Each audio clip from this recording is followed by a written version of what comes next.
Sorry about that. I was just invited to worship, lead worship and share again. Sweet. So number 10, what can worship do? Worship can, I'd like to call it removing stickers. So a lot of times in our culture, we'll get ideas about God that aren't true, or like stereotypes about God. And sometimes the most important thing for us to do is remove those stickers to come to a more accurate picture of God. So, white old man, God with big beard standing on a cloud, he's not the real God. And God is not watching us from a distance. He came down. And so that could be a song right there, I have two really good examples of this songs that I think I'll try to post them in the comments. One is called God is Not a White Man by Gungor. And it's all about how God is not in the boxes we put him in America. And there's another song called The Real Jesus by Down Here. And that one's actually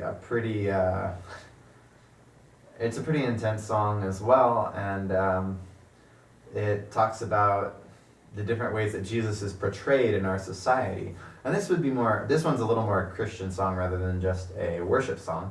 But it's basically talking about, okay, this is the way that we see Jesus, and the chorus is, can anyone show me the real Jesus? Some other things that worship songs can do. Worship songs can show empathy. We can express how we have gone through the same sort of things as other people. What would be a good example of this? For example, we could write a worship song from the perspective of the woman at the well, who was divorced 5 times, had a terrible life, at least a terrible life when it came to having a happy marriage. And her worship song could be something, writing from her perspective could be something that would touch people who came from a similar situation.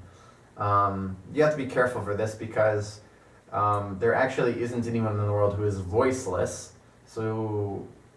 But at the same time, singing the worship songs of homeless people might be like what they would say to God, and writing in that way might be really useful for you and might be really touching for a lot of other people and might help those people worship God better too.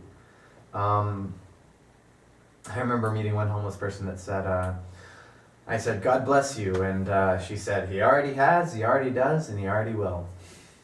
That should be a country song. Worship songs can also be empowering. One example I heard of this recently was a song called 100 Miles, I think. Yeah. And it says, we are your church, we are this, we are that, and this is who we're called to be. And again, there can be plenty of Christian songs that do this, but there can also be worship songs that do this, like, we are this because you are this. And we are confident in following you, which we're not always confident in following him, but sometimes we sing things that aren't true that we're reaching for in worship, and that's okay sometimes.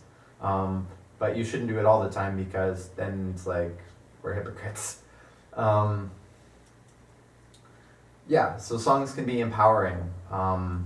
Jars of Clay has a whole album that says, the trouble is we don't know who we are instead. And one of the songs on that album, and these are Christian songs, not necessarily worship songs, talks about how, we're all kind of monsters. Not all monsters are bad, but the ones that are good never do what they could. That's not a worship song, but it's a Christian song. That is a good example of what an empowering song could be. Also check out Super Chick if you feel disempowered.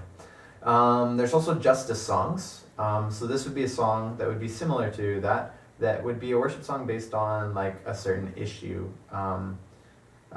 So this would be like a worship song that talks about specifically, God, you are the one who puts the lonely in families. You are the one who looks after the orphan. You are the one who saves the fatherless and brings them home. So that the justice would be focused on justice for orphans in that song. And so we would be singing that to God and saying, like, God, this is what you do. And of course, there's kind of a fallback from that, like we also should be doing the same thing. Testimony songs. This is what God did in my life. Really simple, pretty easy to understand, but that could look like a lot of different things as well. I'm going to put one here. We're going to say true love songs. Some of these can get pretty iffy and can cause problems in the church, honestly.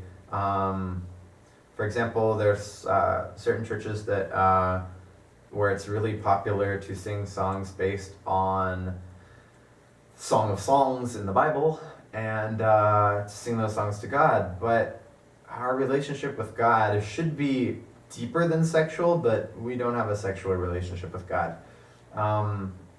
So these songs, and also when we bring sexual imagery into worship, it can be very dangerous. That doesn't mean sexual imagery is bad. It doesn't mean the Bible doesn't use sexual imagery to relate how we relate to God and how Christ relates to the church. It does, but we just need to be careful with it. There's plenty of Christian love songs that would put most people's brains in a totally different place. Is that their fault? Maybe. Two more. Number 16 here is a call to worship. So the most obvious example of this one is, "Come, now is the time to worship." That song always kind of annoyed me because it's like, well, yeah, we know that. Let's worship already. But there is something to be said for bringing other people to a place of prayer. There was another one that was a little different that I heard recently, a bit more of a hippie call to worship that was, "Come all you vagabonds, come you sinners, come you homeless, come you religious freaks and you computer geeks, and come and worship the King because he is good." So that would be a different example of a call to worship. Many of the Psalms are calls to worship, meant to be played in the temple, literally calling the people from the city to say, "Hey, let's come worship God." Much like the Islamic call to prayer does today. And the last one, I have it on this list, but I can think of a lot of examples how a Christian song would be this way, but not so many examples of a worship song. But I would say a song that models the fruit of the Spirit. So like a song that talks about the joy of God, or a song that talks about or just expresses joy in a Christian way. That would be a Christian song, not a worship song, but still worth writing, although perhaps a little bit outside of the scope of exactly what we're focusing on in this class. Okay, so the main point for today is to realize that worship can be a lot of different things, and with the prompts or with these examples, I want you guys to explore some types of worship songs that maybe you haven't before. Originality in worship isn't bad. In fact, we constantly need something new to break our cold hearts and respond to what God is, and respond to the new things and the different things that God is doing in our lives. The same old things just won't do, as God's work in our lives expands, breaks, and grows our hearts. Also, worship doesn't have a genre. Genre is cultural. Signing off. I'll give you the prompts in a sec.